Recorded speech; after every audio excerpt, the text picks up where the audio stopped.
हर हर महादेव, जय भोलेनाथ। आप सबको सावन मास की बहुत बहुत मंगल बधाई हो। सावन का महीना शुरू हो चुका है। लोगों के घरों से लेकर मंदिरों तक इस महीने का रंग चढ़ता हुआ नजर आ रहा है। लोगों की भक्ति देखते ही बन रही है। इसी बीच आपने कई बार ये भी सुना या पढ़ा होगा कि सावन का महीना भगवान शिव को बहुत अधिक प्रिय है। सावन के महीने में माँ पार्वती ने कठिन तपस्या की थी। ये तपस्या थी प्रेम को पाने की। ये तपस्या थी शिवजी को पति के रूप में पाने की। कठिन तपस्या करने के बाद ही भगवान शिव के साथ उनका विवाह हुआ। माँ पार्वती ने 107 बार जन्म लिया था और 108वें जन्म कठिन तप के बाद उन्हें भगवान शिव मिले। कहा जाता है कि इसी वजह से उन्हें सावन का महीना सबसे ज्यादा पसंद है। इसे लेकर एक और मान्यता बहुत प्रचलित है कि देवशनि एकादशी को भगवान विष्णु 4 महीने के लिए सो जाते हैं। चतुर्दशी को शिवजी भी सोते हैं। इस दिन वो अपने रुद्र अवतार में होते हैं। कहते हैं कि जब वो इस अवतार में होते हैं तो जल्दी खुश हो जाते हैं। उन्हें गुस्सा भी जल्दी आता है।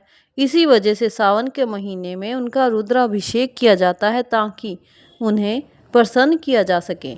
शास्त्रों के अनुसार सावन ही वो महीना था जब समुद्र मंथन से निकले हुए विष को शिवजी ने पी लिया था। वही एक किस्सा ये भी है कि भगवान शिव सावन के महीने में ही पृथ्वी लोक पर आए थे। राजा दक्ष की पत्नी के कहने पर वह पूरे सावन अपने ससुराल में ही रहे। यहाँ मान सम्मान के साथ उनका स्वागत किया गया। कहा जाता है कि सावन के महीने में शिवजी पृथ्वी पर आकर लोगों पर अपनी कृपा बरसाते हैं।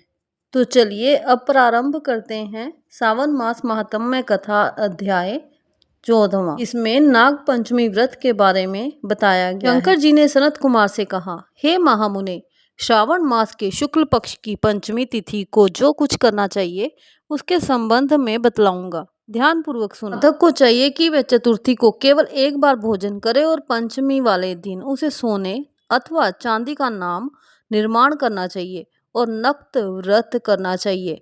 नक्त व्रत रखकर उसे काठ या मिट्टी का 5 फनों वाला नाग बढ़ई अथवा कुम्हार से बनवाना चाहिए तथा भक्ति द्वारा उसका अर्चन करना चाहिए। अपने घर के मुख्य द्वार के दोनों तरफ गोबर का 5 फनों वाला सांप बनाकर उसकी दूध तथा खीलों से पूजा करनी चाहिए। करवीर, मालती, चमेली तथा चंपा के फूलों द्वारा रमणीय गंध, अक्षत, धूप और दीप से पूजा करनी चाहिए।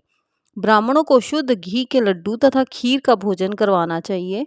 अनंत, वासुकी, शेष, पद्मनाभ, कंबल, करकोटक, अश्व, धृतराष्ट्र, शंखपाल, कालिये तथा तक्षक, इन नागों के कुलाधिपति को हल्दी चंदन से दीवार पर अंकित करना चाहिए तथा नाग माता कद्रू को भी अंकित करके फूल आदि से पूजा करनी चाहिए।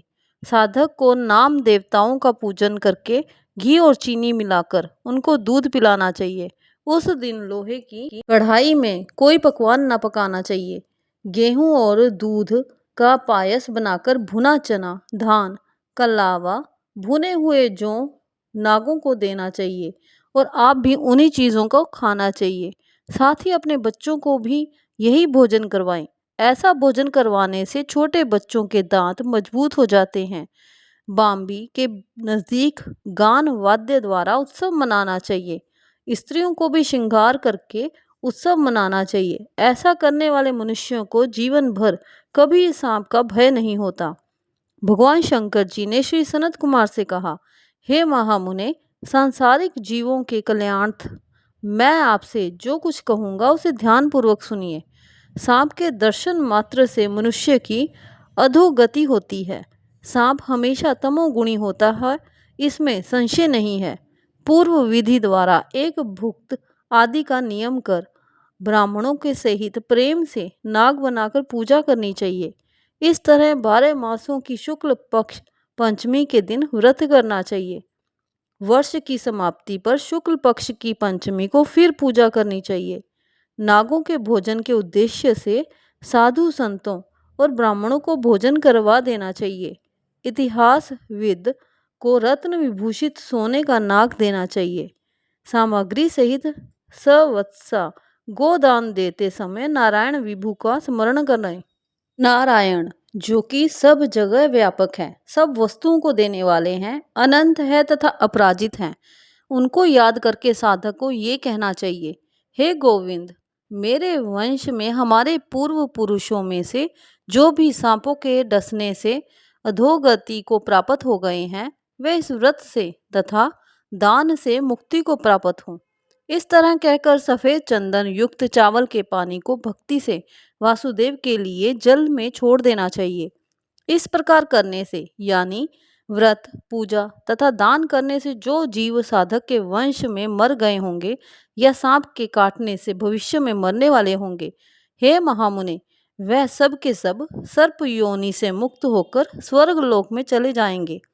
हे मुनिसतम, इस प्रकार व्रत करने वाला अपने वंश का उद्धार कर अप्सराओं से सेवित हो शिव के सानिध्य में जाता है। जो इस व्रत को सब विधानुसार करता है, उसको इस व्रत के सभी फलों की प्राप्ति होती है।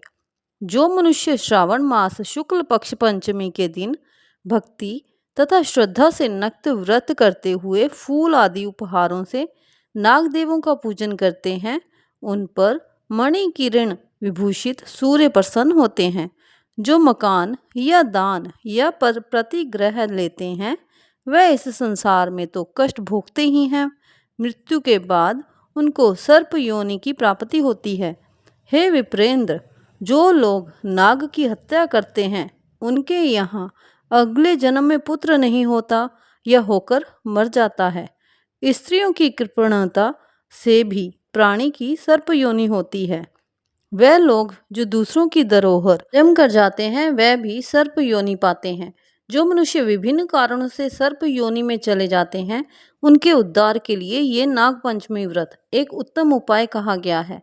जो लोग धन की कृणता त्याग कर नाग पंचमी का व्रत तथा अर्चन करते हैं, उनके हितार्थ सब नागों के स्वामी शेष और सब वासुकी नाग भगवान हरि से, भगवान सदाशिव से हाथ जोड़कर प्रार्थना करते हैं।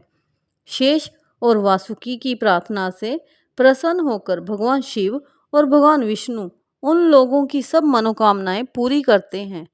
वह लोग इस संसार में सुखपूर्वक अपना जीवन व्यतीत करने के बाद पहले नागलोक में जाकर अनेक तरह के भोगों को भोगकर उसके पश्चात वैकुंठ लोक या कैलाश में भगवान श्री विष्णु या भगवान शिव के गण होकर परम आनंद को भोगते हैं। हे विप्रेंद्र, आपके सामने मैंने ये नागों का नाग पंचमी व्रत कहा है। अब आप और क्या सुनना चाहते हैं, कहिए। इति सावन मास महात्म्य कथा अध्याय 14वां संपूर्णम। हर हर महादेव। जय भोलेनाथ। भोलेनाथ अपनी अपार कृपा आप पर और आपके परिवार पर सदा बनाए रखे।